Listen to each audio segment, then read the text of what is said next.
So what do you say to the girl or guy sitting in this audience that has got a bit of a predisposition to want to be liked by many or most? If you don't get over that, you're doomed. Because what happens is this: you start to create a whole bunch of people that aren't even yourself.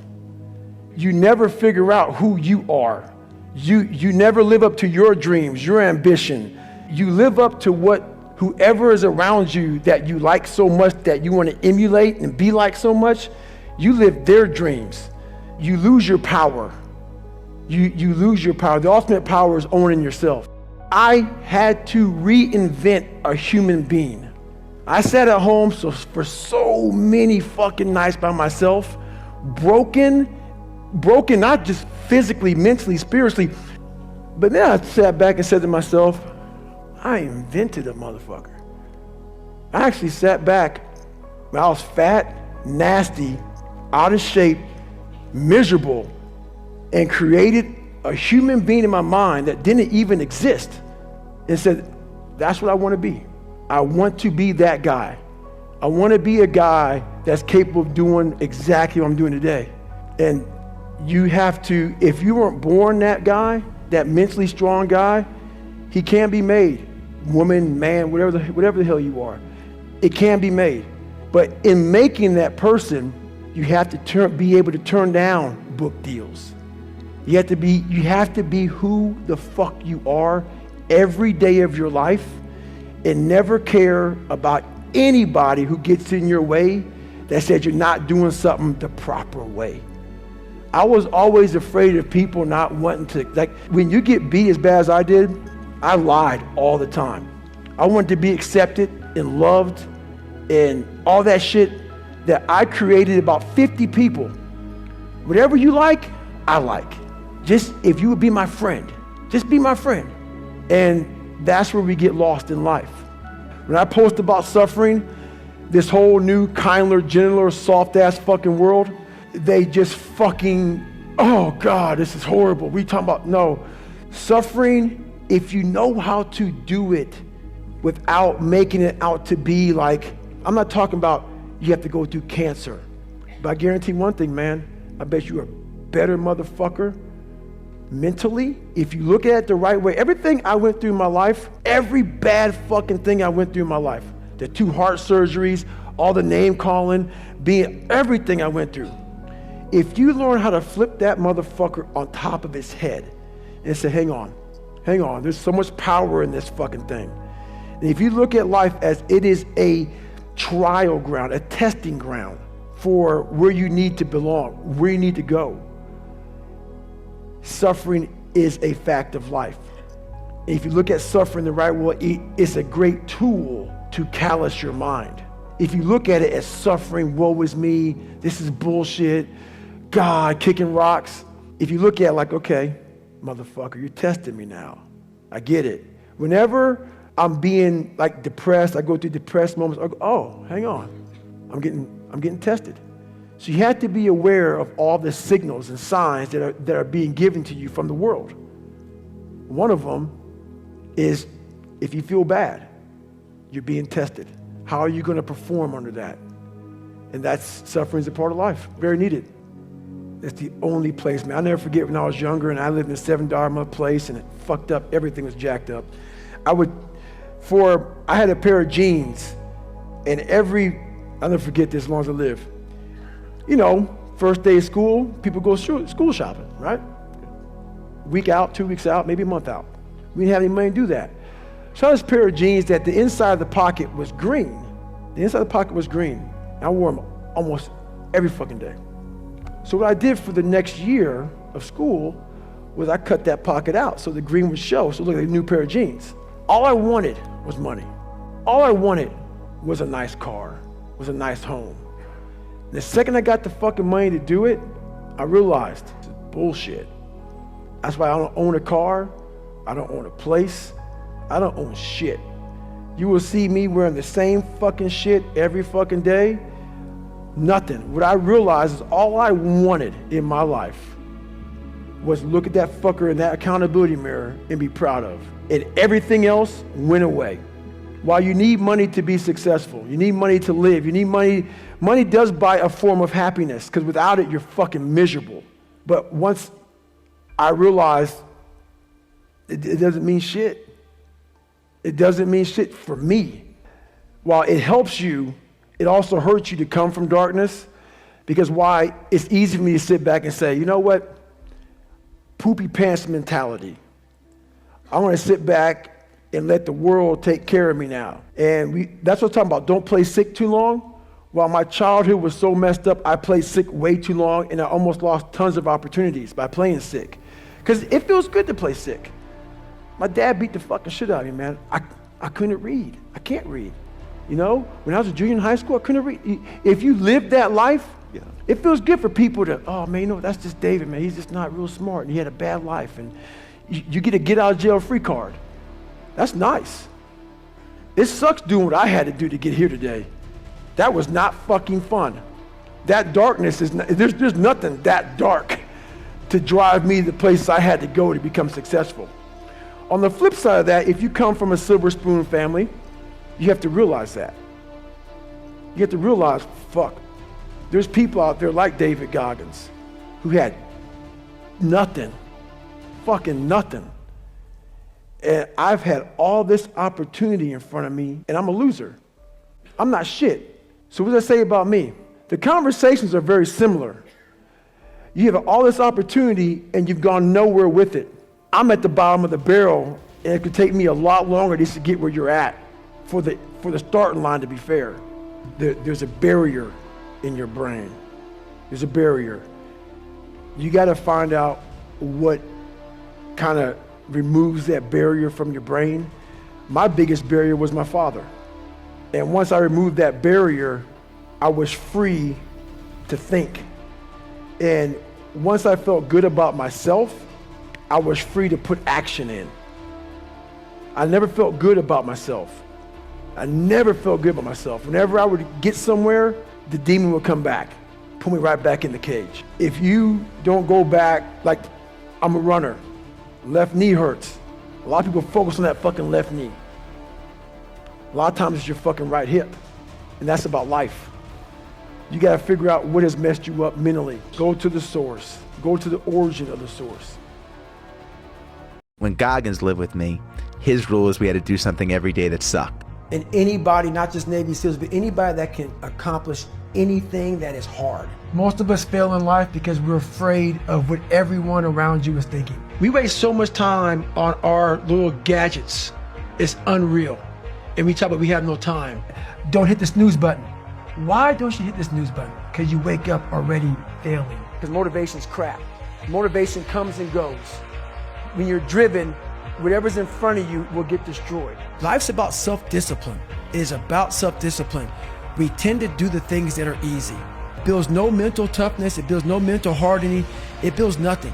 They see me now. They see me now as the guy that with his shirt off who can do 4,030 pull-ups in 17 hours, who can run 205 miles in 39 hours, who can do all this crazy shit. But what they don't understand is they don't understand the journey that it took me to get to this point.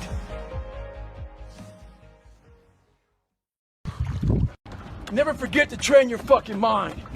In life, a lot of us work our fucking ass off, trying to get to a better place, a place that makes us feel better about ourselves. Some people want to do ultra races. They're starting to PR during training. Some people want to be a lawyer or a medical student. So they're taking these practice tests and they're fucking crushing the practice test. But guess what happens? Once you get to the actual fucking event, your mind isn't ready. Your mind's not prepared. You've been studying, you've been training, you've been working out, but your mind's not prepared. Story for you. When I was 19 years old, I was going through the Air Force trying to be a pararescueman. I was doing push-ups, sit-ups, swimming. I was doing all this shit, knocking out of the park. One of the best in the class. But the second the fucking ops hard. If you want to be great, you want to be the baddest motherfucker ever at what you do, you're going to be misunderstood by everybody. Because you're going to be so fucking obsessed and so driven to get there. That's what it takes. It takes every second of your fucking life. Anybody says balance? Yeah, balance is important for a lot of fucking people. It is.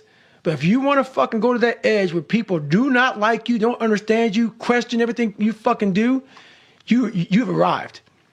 When you are misunderstood to the point where fucking people think you're psycho and you're nuts and you're this and that, why are you in the fucking gym at 1 o'clock in the fucking morning? You just got through doing an op for fucking 13, 14 hours after Ranger School, man, at the gym. What's wrong? You will never understand what is wrong with me. And that's why I'm so fucking glad you don't, because I'm in the right fucking spot. When people don't understand you anymore, you're in that spot of obsession and drive where people are like, what the fuck is wrong with this guy?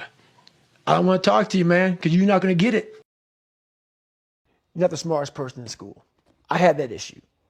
So my big thing was how I addressed that problem was each thing that is wrong with you has to be a focal point. You can't look at this gigantic list and say, I got to change all this shit. My God, this is crazy. No, you take off the first one. I want to be smarter. For me, that was my thing. I have to become more intelligent. I have such a severe learning disability, man. I can't retain shit. I had to now get that one thing and then strategize in that one problem. How can I do this? I'm not going to learn like you. I'm not going to learn like anybody else. How am I going to figure this out? So I then figured out, okay, where are my strengths here? Where are my weaknesses in learning? All right, man, how am I going to do this? And I figured out a way to do it by just strategizing. So how I learn to this day, if I have a big manual to study, I will have to get a bunch of spiral notebooks from the daggone store. And each page, I have to write each page out, maybe 10 times. So there was a 1,000-page dive manual that I got 18 months before I went to dive school. Most people, I'm not smart, I'm gonna go see if I can pass this test. I realized, hang on a second, I'm not smart. How can I get past this? How can I get through this obstacle? I need to acquire this book 18 months in advance because it could take me 18 months to write down each page over and over again to then put it to memory. So when the question came up, I had written that question so many times down on paper that I can recall, okay, page 71 was where I remember seeing this, and I can recall it that way. And that's how I did it. So you got to strategize on each problem you have in life. Slowly break down that problem. Don't think about all the problems you have, just one at a time. And before you know it, you fix all these problems, but you cannot focus on all of them. Just on the one thing at a time. So today, I decided to try to PR my long run. So the first half of the run, I'm feeling great. My mind is clear, nothing going on. Think about nothing but my running pace, what I'm doing, my breathing, everything like that. Get to mile 15, I turn around, and the demons start to creep in. That inevitable wall is creeping up on me. When you push so hard, something's about to give. And I started to give. My mind started to break down. I started feeling my legs starting to hurt. I started feeling dehydrated. Started feeling sorry for myself. Started looking around. No one knows I'm fucking out here running. Why don't you go ahead and just stop? Call your girl, have her pick you up. And that's when I feel like a little bitch. And this is when your mind has to fucking change. You gotta start thinking, I'm the grittiest motherfucker in the world. Your dehydration? Fuck it. Lick your motherfucking lips. Your fucking legs are all sore. You feel like you got shin splints and stress fractures. No, you don't. You got sore fucking legs. Get out of your head and stay hard. Life beat me the fuck up bad. I mean, I was knocked out in the 12th round of a 15-round, heavyweight bout. I was knocked out. But what happened was in the 12th round, when the challenger turned his back on me, I was getting the fuck up. And I got up and won the next 3 rounds and knocked that motherfucker out in the 15th round. So that's my mind about can't hurt me. I was hurt, man. Like literally, I had to overcome so much those first 26 years of my life. And I still do every day today. It's not over. But the mentality of can't hurt me is just that. No matter what's in front of you, man, you have to face, you have to confront, you have to overcome and move forward. So my father, some of the kids that bullied me, my learning disabilities, all these things I went through in life, stuttering, has so many different issues, failing and failing and failing, I had to overcome them. Or they would have overcame me. People have a hard thing to understand. I hate to run. And what makes me so crazy, it doesn't anymore, is people go, well, why do you run if you hate it? What are you talking about? I don't want to take showers and eat either. I hate that too. That's life, man. It wasn't until I changed that mentality that I became somebody. I hated going to school. So guess what? I was dumb as shit. But if you can get through to doing things that you hate to do, on the other side is greatness. That's what people don't understand. By me running, I am callous in my mind. I'm not training for a race. I'm training for life. I'm training for the time when I get that 2 o'clock in the morning call that my mom is dead or something happens tragic in life. I don't fall apart. I'm training my mind and my body and my spirit so it's all one, so I can handle what life is going to throw at me. Because the life I've lived, it throws a whole bunch at you. And if you're not physically and mentally prepared for that, you're just going to crumble. I was at military free fall school with Morgan Luttrell. Marcus Luttrell, if you guys don't know, was the lone survivor, the guy. He was in a bad op went bad. He was the only Navy SEAL that lived. Long story short, you got to get the book, read Lone Survivor, great story. Morgan is Marcus Luttrell's twin brother, and I was there with Marcus. So what happened was myself and Morgan were in free fall school. At the same exact time, Marcus was in the worst incident in SEAL history. So I knew that Marcus might be dead. He wasn't dead. Everybody else was dead. So I actually brought Morgan, I actually told Morgan, hey man, your brother was in a bad incident. I don't know if he's alive. I don't know what's going on. Long story short, Marcus is alive, and I go on to want to raise money for families. All these guys died. They all had kids. I want to raise money for the Special Operations Warrior Foundation. It's a foundation where 100% tuition goes to these kids to go to college, full tuition, whatever. So I found this great foundation. I'm going to raise money for it. So I said, you know what? I have to Google something that's evil, something very hard. I knew nothing about ultra marathons. I hadn't even run a marathon. I knew nothing about this world. So I Googled the top 10 hardest races in the world. And what comes up is a Badwater 135. It's a 135-mile race through Death Valley in the summertime. I thought it was a stage race. I thought it was a race where you run like 20 miles, set up camp, barbecue outside, and then go run some more the next day. So I called the race director up at the race and said, hey, Chris, his name is Chris Kostman, I want to do your race. So we had a long conversation. I was much heavier then, and I hadn't put running shoes on in over a year. I'm around between 240 to 270. My weight has varied a lot through the SEAL teams and out of the SEAL teams, so I was a heavy guy.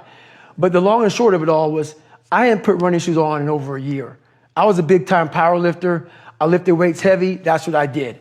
I got back home from Iraq, went straight to free fall school, and then this happened.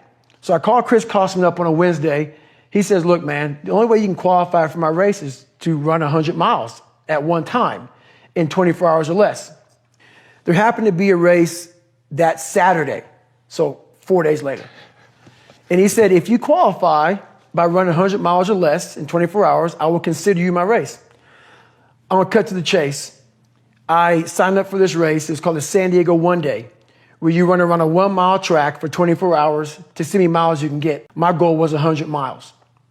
So I got to mile 70, and I cleared 70 miles in like 12, 13 hours pretty quickly.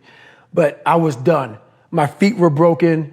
I was stress fractures, shin splints, muscles were tearing. I was in bad shape. No water, didn't know what the hell I was doing out there. Had on some tube socks. It was just ridiculous. It was a clown show. So I sat down at mile 70, and at this time I was married.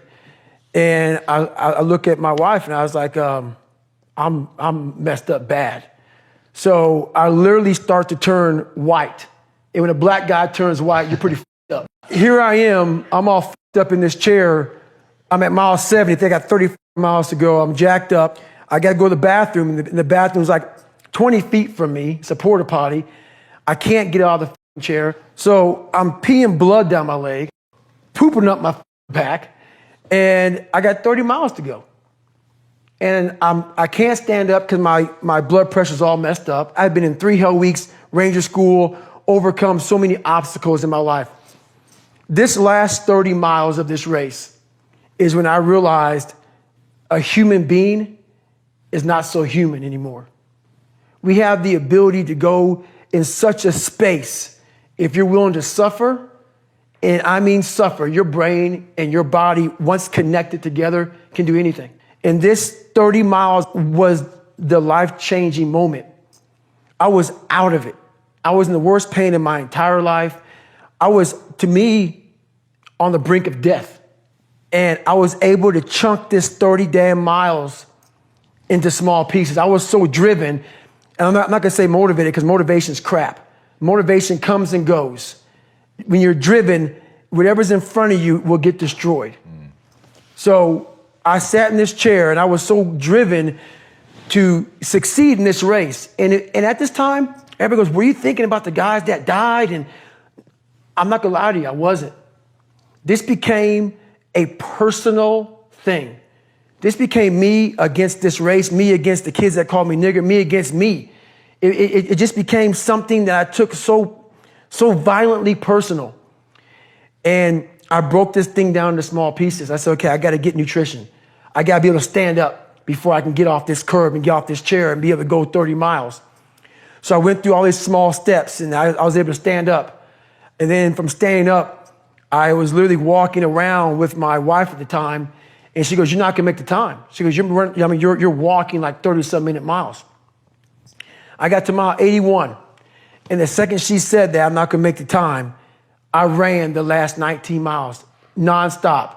And I can show you right now when we get done with this. Matter of fact, I'm gonna show you right now. This was years ago, and I had to put compression tape, and so this was years ago. I had literally the size of $50.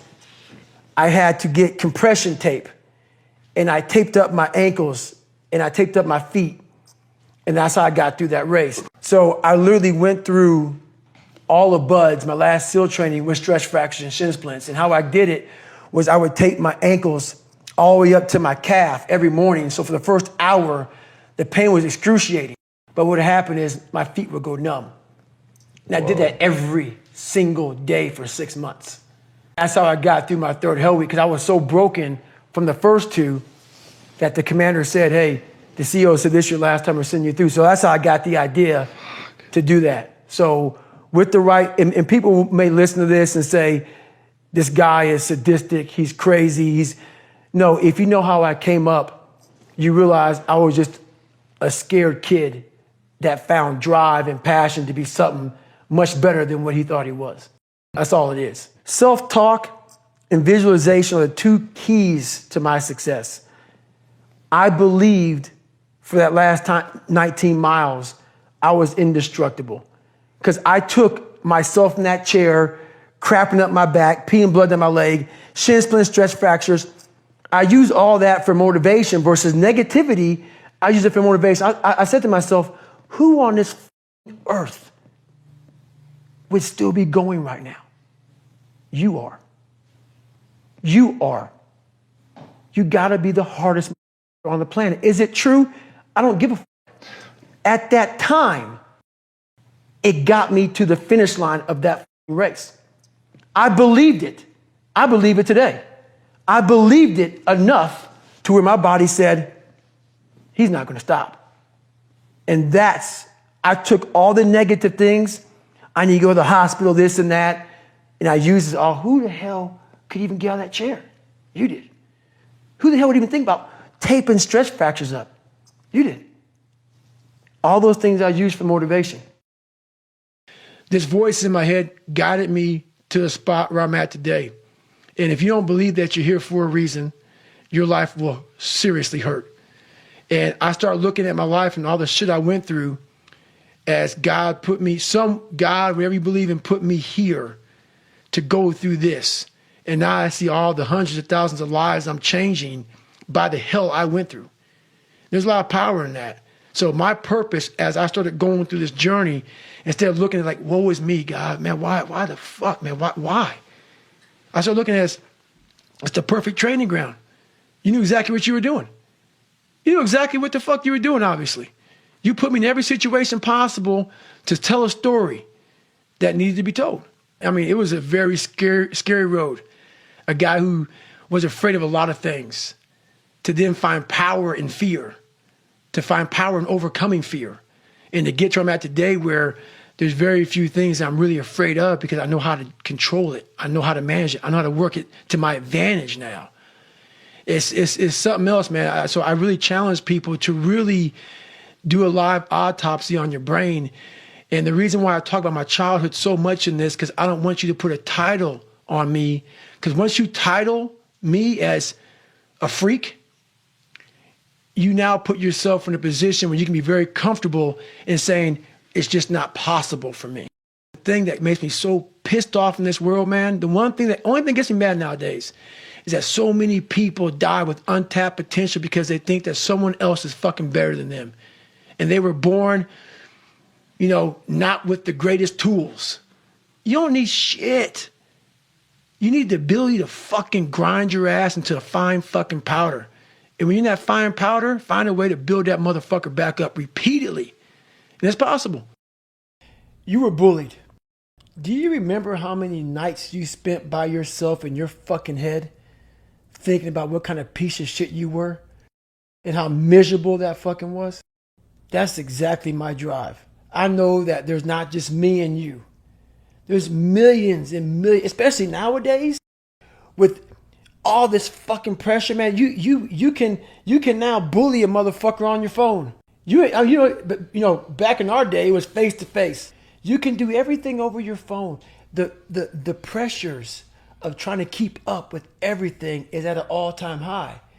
And our mindsets are at an all-time low. We are the weakest we've been mentally ever since the beginning of time. And it's even harder. So it's harder with a weaker mind. So all I want to do, my whole drive is about, I have a really good way of visualizing people suffering because a lot of people do it. We have two sides of us. We have one side that is that happy-go-lucky side that nothing's wrong and everything is good. But we have that side at home when no one's around that's depressed and miserable and we're not good enough. And whatever happened to you is real. So that's my drive. I want to make sure that I give people as much power as I can. So when they get up every fucking morning, they know that, hey, I have the ability to not only survive in this world, but thrive in this world just by the mere fact of hearing about my story.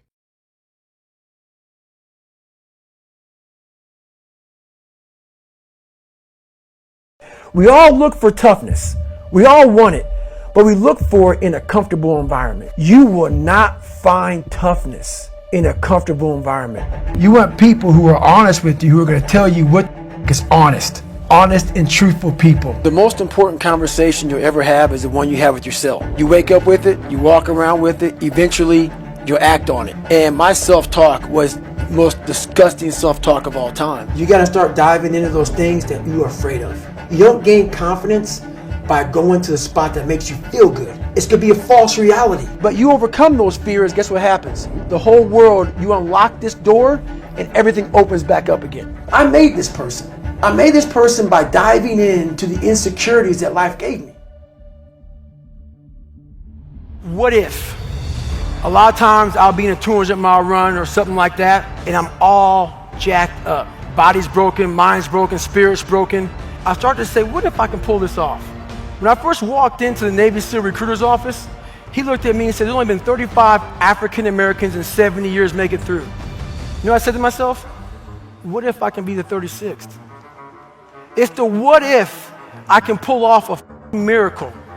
What if I can become someone that no one thinks I can be? And just me talking about that, I have the hair going up on my arms. So many people, before I give them a workout plan, they're talking about recovery. Everybody that hears me speak, they want to go straight to recovery. Workout first. We are always looking for, like whenever I talk to people, people take my words and they put it in a way to where they want to feel comfortable. This guy, they want to put you in a box. They want to put a title on you. No, you're putting a title on me to make yourself feel better about yourself. If you read this book of mine and you see where I came from, I made this person. I made this person by diving into the insecurities that life gave me. Because now they're yours. They're yours to own. If you're not smart, call yourself dumb. It's okay, because you are.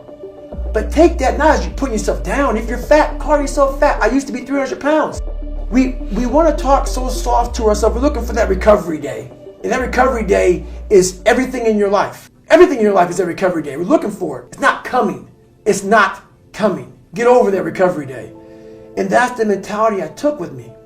And what happened through that process was all the frivolous things of life started to float away. I used to tell people lies so they would like me because I was so insecure.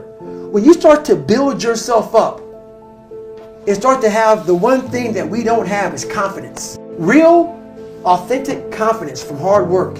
You now know. I walk in a room now and I know the hours and years and decades I put into David Goggins. That's something, it's not on the wall. It's not a trophy on the wall. It's not a medal around your neck. It is actually a feeling in your heart. I don't care how you perceive David Goggins, because through my journey, I figured out the one piece I was missing. I thought it was cars. I thought it was women. I thought it was everything. The one piece I was missing was me having the courage to face myself. And once you do that on a daily basis, it's not about the running. People are going to be, you about working out. Where I got my work ethic from was the hours I had to spend learning this. When you sit down and you're not smart, and you have a disability, and you still want to be in the top of your class, I didn't want to just get by. When I realized that I can learn through hard work, and I can beat the valedictorian in school, but I got put in 10 hours more a day than he does. You know what kind of strength comes from that? When you're sitting down, that guy, that valedictorian studied for an hour, and you know I caught you, and I am dumb, but I have the work ethic to catch you.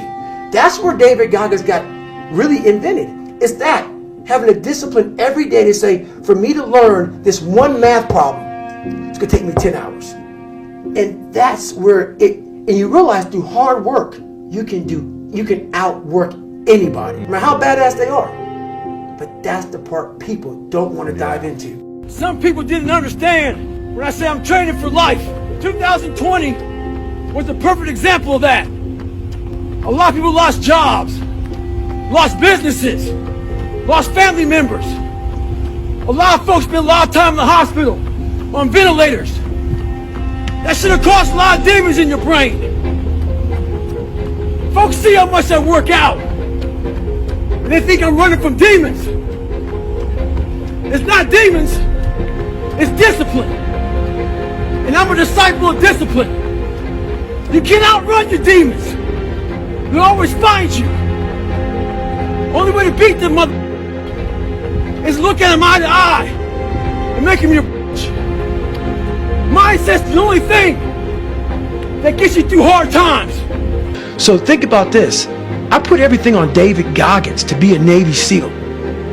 It's like going to the crap table with your last $1,000. And you say, you know what? I'm going to put everything on this fucking, on black. And hopefully I'll win. If not, I'm broke.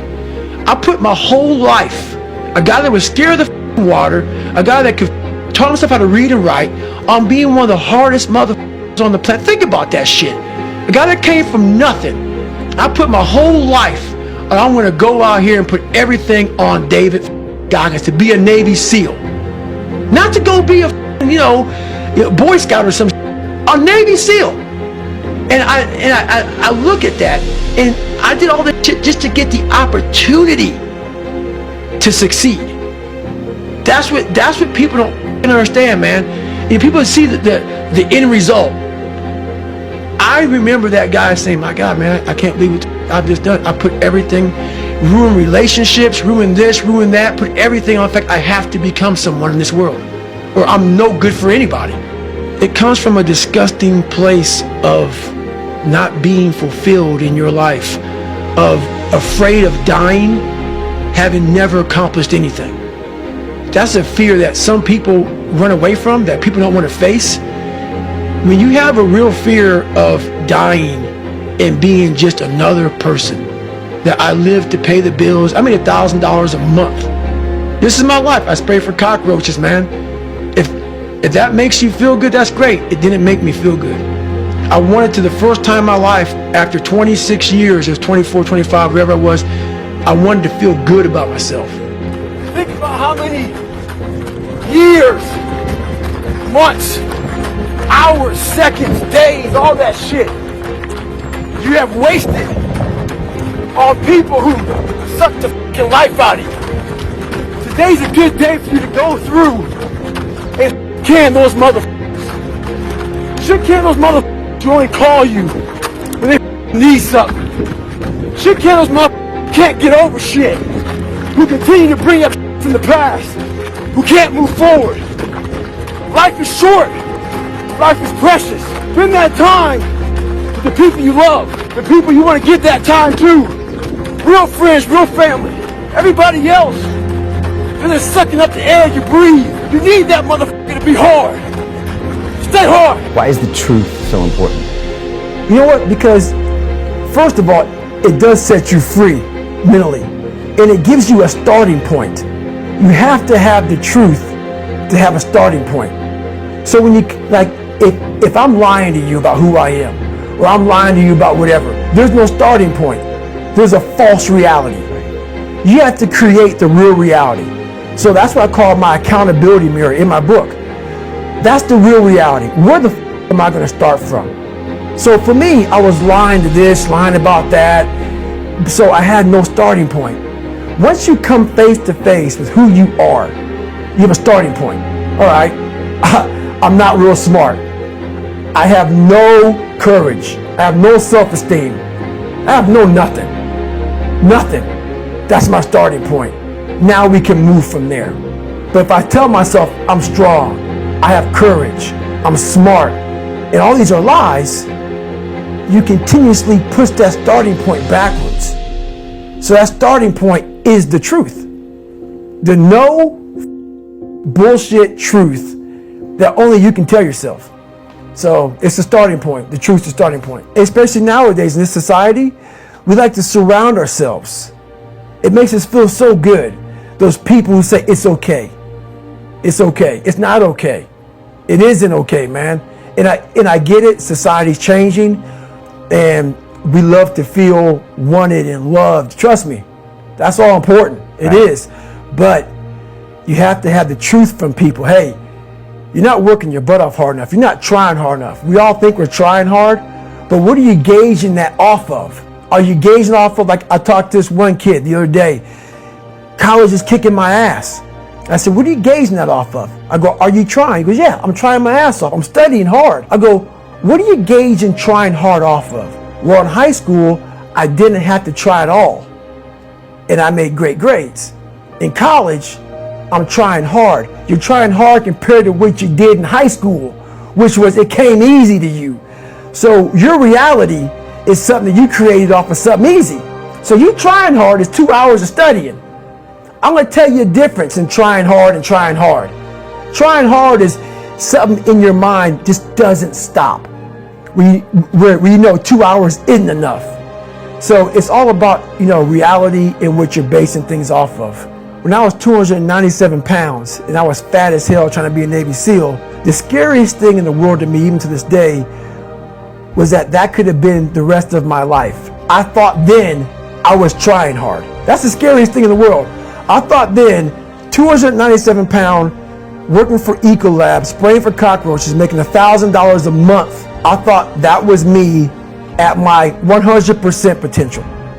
Come to find out, a few years later, I wasn't anywhere near that. 106 pounds less, graduated Navy SEAL training, went on to do all these other things. Looking back on that, that was me trying hard. That's why people got to understand what is in us.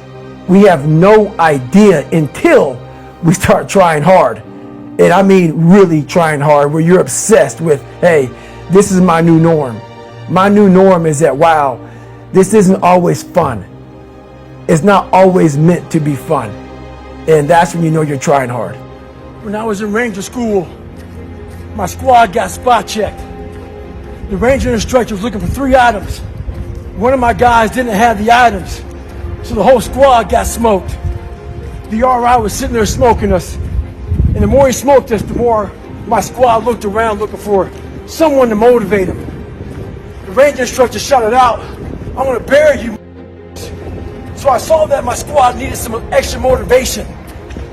So I said, "Ain't no grave that can hold us down, motherfucker." Ain't no grave that can hold us down. Right now in life, your family is looking for that one guy right now. They're looking for that one guy who's strong, who's that pillar for the family in hard times. Make sure they look around and find you. These are the times right now for you to step up. Be that guy that can take anything. Stay hard. This is the world that is in front of me. And what most people do is they see this world and they look at it as an excuse to get out of it. I started looking at it as this is the ultimate training ground for the rest of my life. I have all these valuable lessons, because if you look out in the world right now today, it's not a nice place, but I'm very prepared for it. I'm prepared for all the failure coming my way. I'm prepared for everything my way. And that's the biggest lesson that she taught me by not teaching me. By never saying it's going to be okay. Matter of fact, she told me the exact opposite. Life sucks. That's what she knew. And it was the truth. And so I started at that point in my life. I have a lot more failures, as you see in that book. But I started down the road of, instead of the path of least resistance, I started choosing the path of most resistance to prepare myself for the journey that was coming my way. We live in a box. And we don't want to go outside that box at all. Ever. Outside that box is all these possibilities of life. What we do is we shackle our mind. We are a prisoner in our own mind that this is all I can do. This is all I'm good at. And we take away the possibilities of you could be this, you could be that, you could be all these things. And I never thought at 300 pounds I could be a Navy SEAL. So if my mind was shackled, there'd be no book, there'd be nothing. So what people don't understand is that they live for themselves, not knowing that you have the power within yourself to change millions of lives by facing life, by facing yourself. And through that, I would die never knowing that I had the power to change millions of lives. I got to feed myself. And every foot strike that hits the pavement, that's how I feed myself. Motherfuckers look for inspiration. Inspiration is found in every footstep you take. Every grasp of that iron bar. All that shit, all the miles in the pool. Inspiration is found in suffering. So right now, this is my greatest recovery. As I recover, I find inspiration. Stay hard. I have the ability to see the end before the beginning even begins. And what that means is I know that to get to the very end, I can see it right now. So before I went to Buds, and I was losing all this fucking weight, I saw myself walking across the stage at 191 pounds, because that's what I had to get to get into the door. I saw myself 6 months, a year later, whatever's going to take me to do it, I saw myself walking across that stage, getting that certificate of graduation from Buds. And I was able to be there at 300 pounds. And that feeling, that I was nowhere near that feeling, I was able to put myself there 1,000,000 times every day. And that feeling of like, my God, that is going to feel amazing. That's what made me suffer.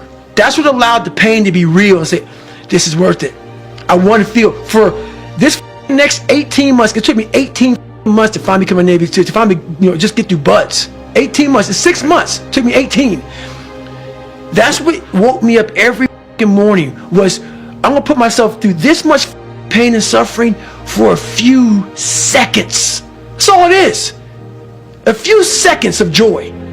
It's so worth it, man. That's what people don't get. So I'm able to put myself at the finish line, even though I have no finish line, but at the finish line of an event before I even start the motherfucker, and say, how are you going to feel at the end of this? Visualizing is my biggest tool of life.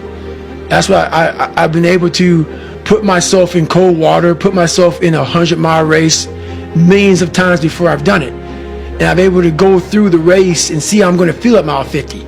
Almost to the exact feeling. And that's the one thing I practice and practice and practice and practice overnight. But also, the most important thing is I practice that feeling of accomplishment that I'm going to have when it's all said and done with. I get a lot of questions.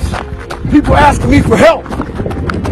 So I asked them, what have you done to help yourself? Most of them say, I've been working hard. I'm all about being your own hero. But I'm not about kissing your ass. In life, a lot of us believe that we're working much harder than we actually are. We think if we got up early for 4 days, we've earned something. You gotta drop your entitled mindset. It's dead weight.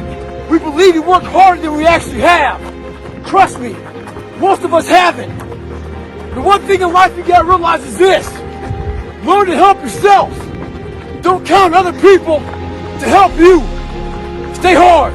Yeah. Because I realized once I was talking to myself the right way and all this shit wasn't in my mind, wow.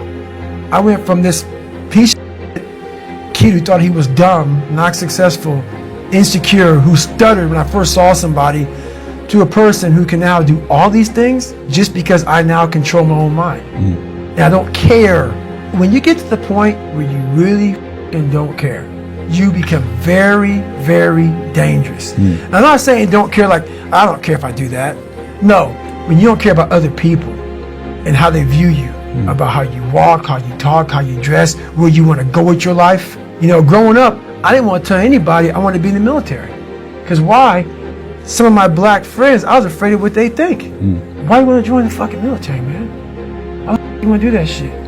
I was afraid of what other people thought about me. So now, when I go in the military, I didn't know you want to fucking join the military. Yeah, I didn't tell you because I was afraid of what you thought. Once again, man, you're allowing other people to shackle your mind. It's the worst thing in the world. Let's say, for instance, we have a family. Let's say we're all a big family here. And every morning I'm getting up training for a 200-mile run. And you see me get up at 4 o'clock in the morning. And all you are sleeping. And by the time I get done running my 30, I come home just getting up. How are you going to feel about yourself? A lot of our family members, a lot of our friends, they're mediocre. There's always those couple of guys who are uncommon, who want to be better.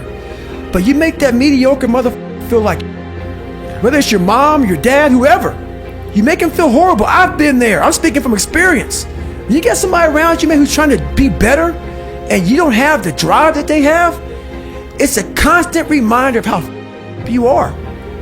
You have to know that that's what it is. Anybody in your course not saying, man, get after it, brother, I'm so proud of you, they have a problem with themselves. Because all you're trying to do is achieve more.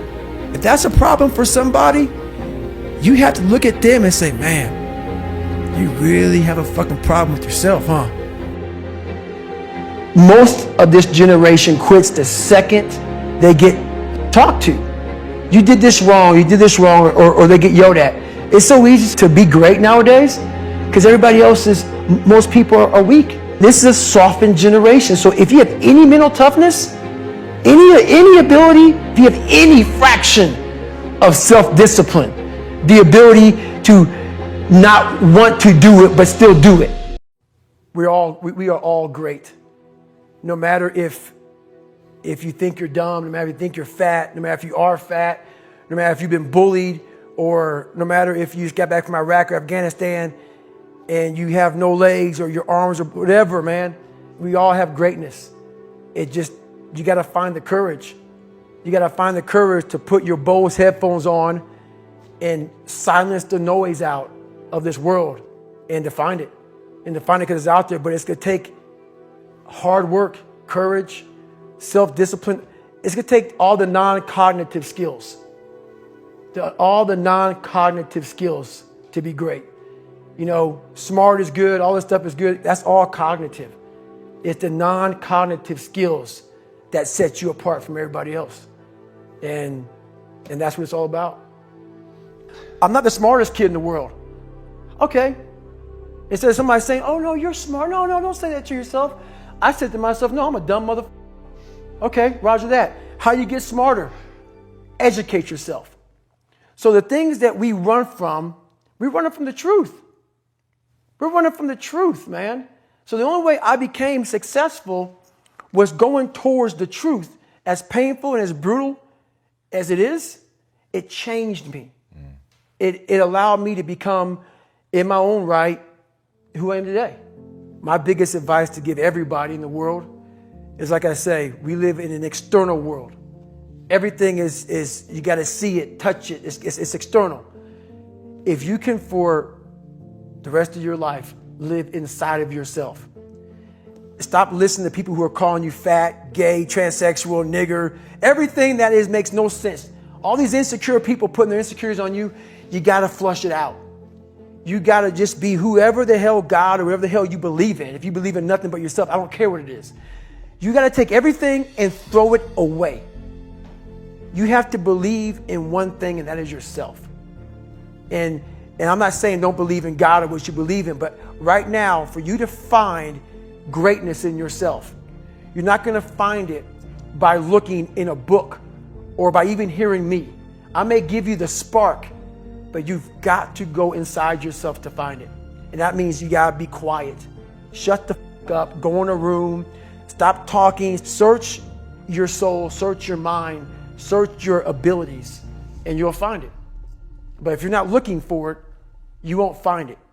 So you got to go start your journey. And the journey starts with you finding, why the hell am I here on this planet Earth? Why am I here? And if you don't know that, you will live the rest of your life searching, always asking the question, why? Tighten up, people.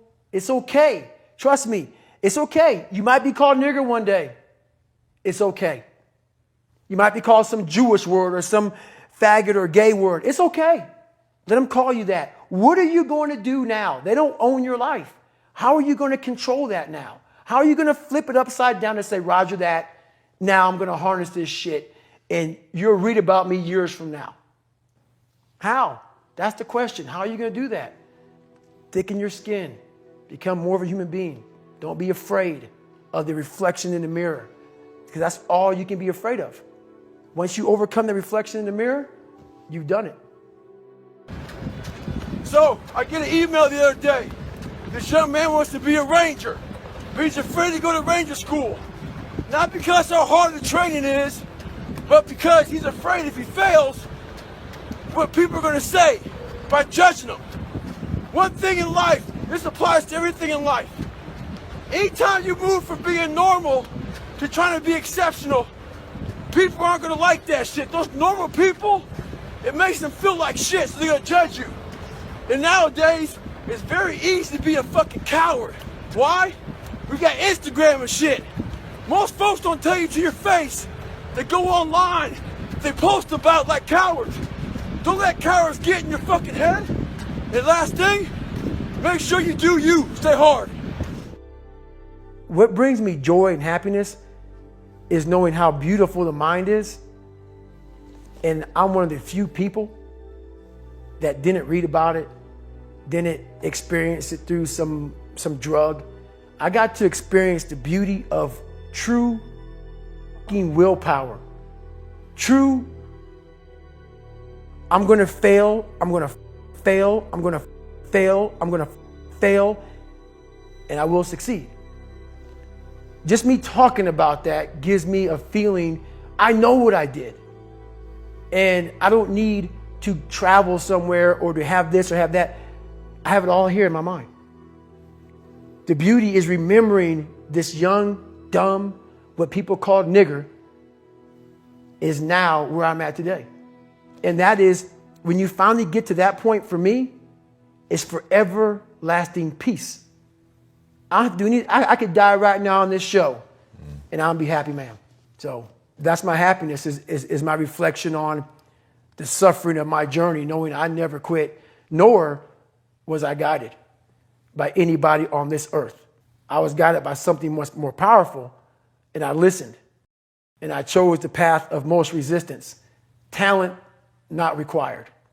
I'm pulling up a lot of the dark side of me, but I'm also looking at the guys to my left and to my right, realizing that we're here together, man. And I have to be strong for them, and they got to be strong for me. A lot of people, either you like me or you don't, even in the SEAL teams, but when you get to that door or you get on that mission or you get on that op, all that shit's out the door, man. You know, you do it honestly. I mean, people say all the time in these movies and shit, you really out there fighting for that guy beside you. And you can't be a coward. Because you know what? And this is how I look at everything I do now in life, and this sums it up. I hated jumping out of airplanes. I hated shooting guns. I hated the job as a Navy SEAL. But I did it because I wanted to change myself. Everything I do, I'm not really comfortable doing. But if you choose to go that route, to go be a Navy SEAL, you might as well go be the hardest mother in the world. Because if you're choosing to do something, you have two routes. You can go there and be a little weak person and get through barely, and that's your reputation. Or you can go through the hardest guy you can possibly be, and that's your reputation. So my whole thing is, if you're going to choose to open that fucking door in Iraq or Afghanistan, open the motherfucker and go in hard. Because they're going to remember you by slowly opening it and peeking in. So if you're going to open it and you made the mind to open it, don't crack it open. Open the fucking door, go in. That's with life.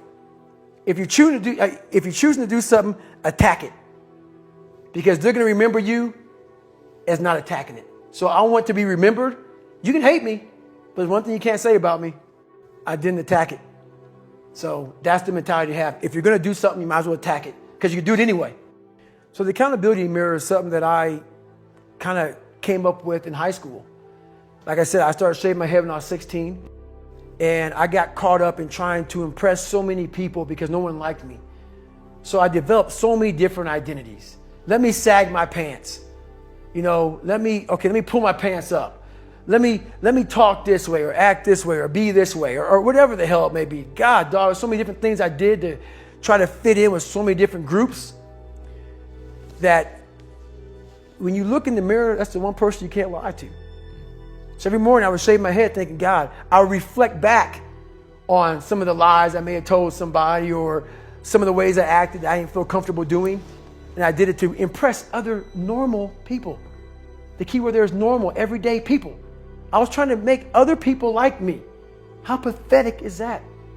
So this mirror would always tell me, my reflection would say, God, you are a pathetic man. How does that feel every day to be this way? So I would just start having myself accountable. How did I attack today? How did I attack yesterday? And if I didn't do something I was proud of, I would write down a sticky note and I would fix it.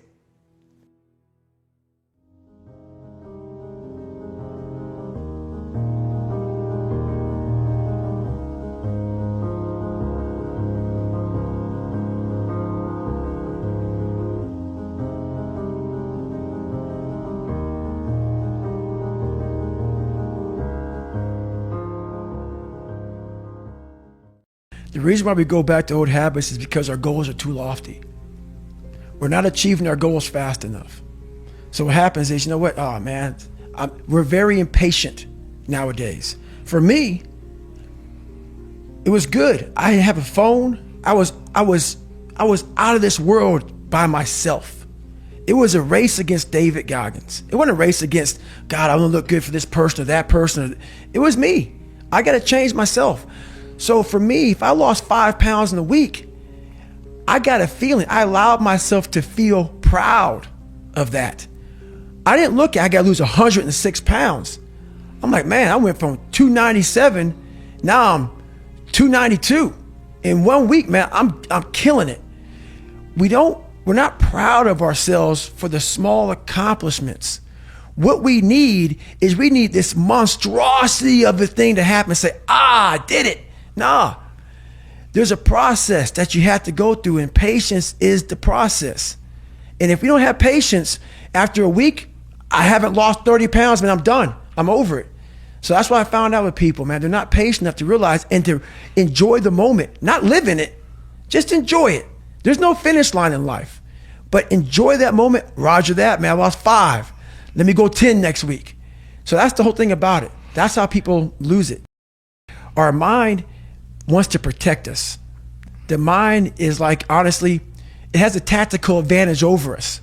It knows our deepest, darkest fears or insecurities. It knows where we start to feel, we start getting that doubt creeping that says, hey man, you know what, man, maybe this isn't good. Let's go back home to the wife. Let's go back home to the kids. This is not comfortable. So in that moment, the mind directs us. It's a protective mechanism.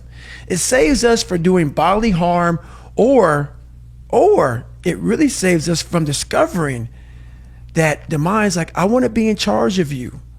I don't want you to be in charge of me. So it tells you, let's just stop right here.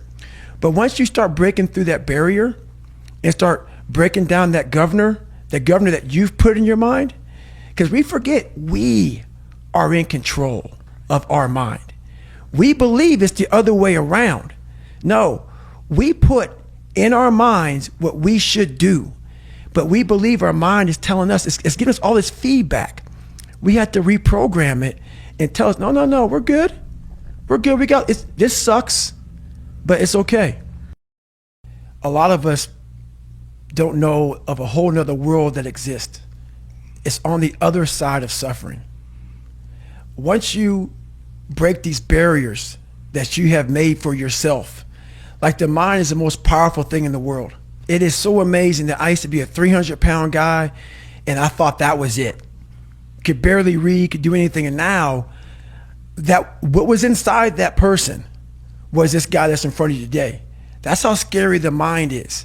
And that's what I started realizing through this journey, is that once I got a taste of, wow, man, I haven't even